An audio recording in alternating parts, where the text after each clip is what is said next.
Okay, next secret. Number 2, your invisible world creates your visible world. This changed everything for me. What does this mean? The invisible world creates your visible world. Well, essentially, it's what Andy was talking about. Guys, do you have thoughts? Do you have beliefs?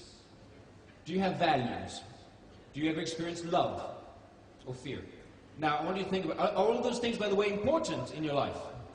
Your thoughts, your beliefs, your values, love, is that important in your life? Where are they? Are they visible? Can I just grab them and see them? No, they're invisible. But are they important in determining the quality of your life? They're not just important, it's it. That's it, it's your thoughts. Your thoughts create your reality. Your invisible world creates your visible world. Here's how it works. You see, let me start with this.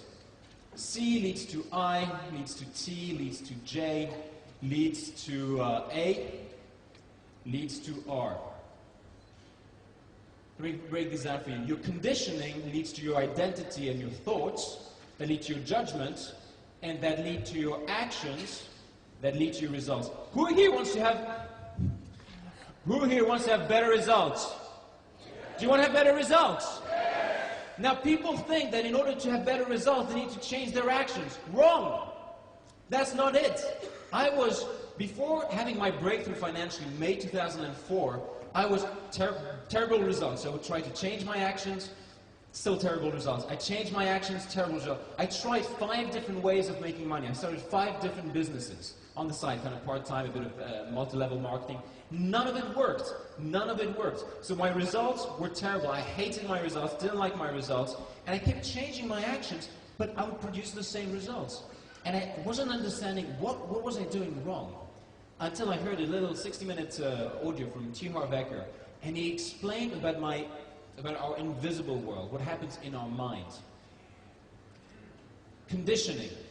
What conditioning is between the ages of 0 and 7, what we heard as children, the experiences that we had.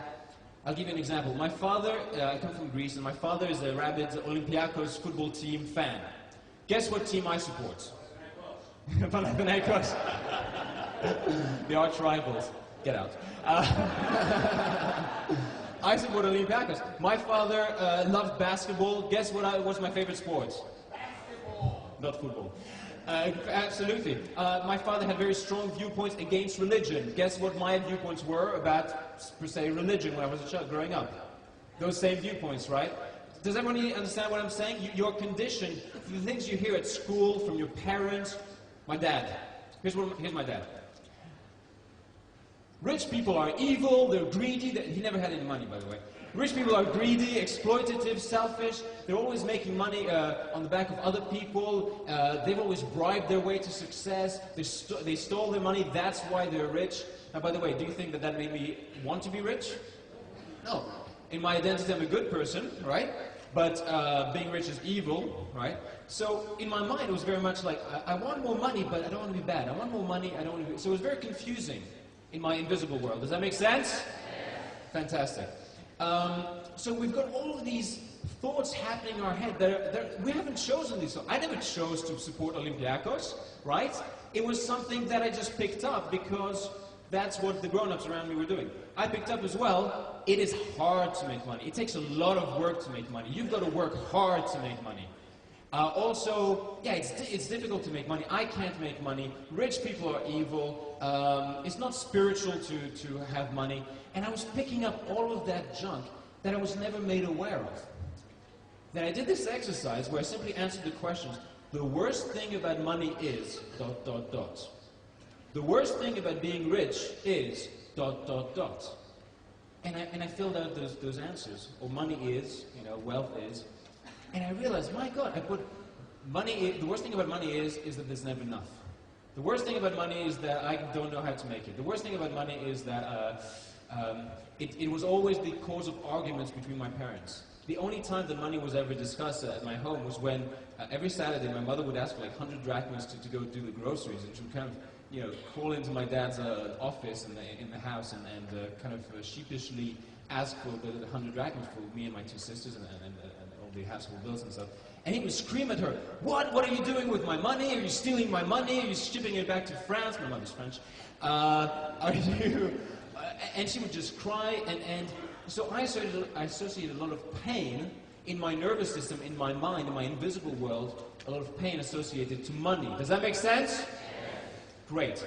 So all of that was happening in my invisible world. By the way, all this, identity, thoughts, judgments, that's in your invisible world. The fascinating bit, your actions and your results, those are in the visible world, the physical world, right? What you can see. But there was all these things, all these thoughts, the values, my beliefs, my attitudes towards money, they were all distorted. They weren't conducive to me having tremendous wealth, okay? And, you know, people say to me, what is it going to take for me to become wealthy? The way I see it is very simple. You're here, you want to be here, right? Yes? Most people, thank you, most people lead their life here because here's what happens. There's all of this interference here. Negative beliefs, limiting beliefs, negative neuroassociations, fear, procrastination, lack of self-belief, all of that interference here. So what happens? People want to go towards their goal, and they go, ooh, but I'm afraid what if people don't like me? What if people don't like me if I'm rich? So they continue on this trajectory. Does that make sense? Yes. What you need to do is identify this interference and eliminate it. That's what I did. That's what I spent 3 days doing in April 2004. And on the 4th day, getting rid of all of that, I started my first online business, which was an ebook. I'll tell you more about all of that tomorrow.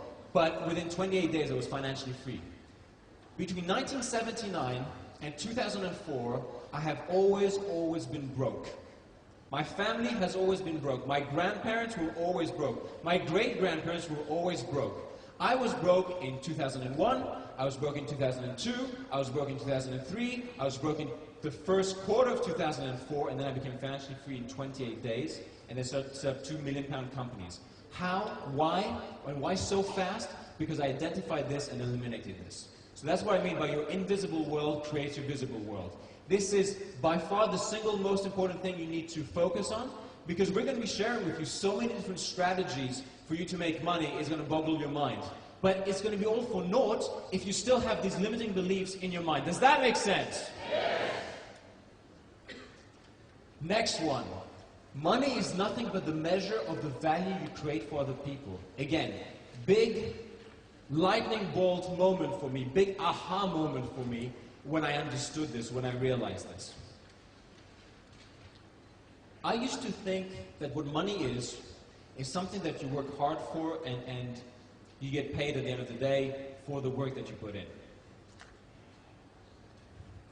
I had a breakthrough with that simple sentence. I had such a breakthrough.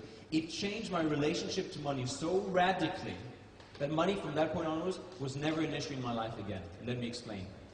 My belief is why people are broke, mostly, they have this bad relationship with money because they do not understand the true nature of money.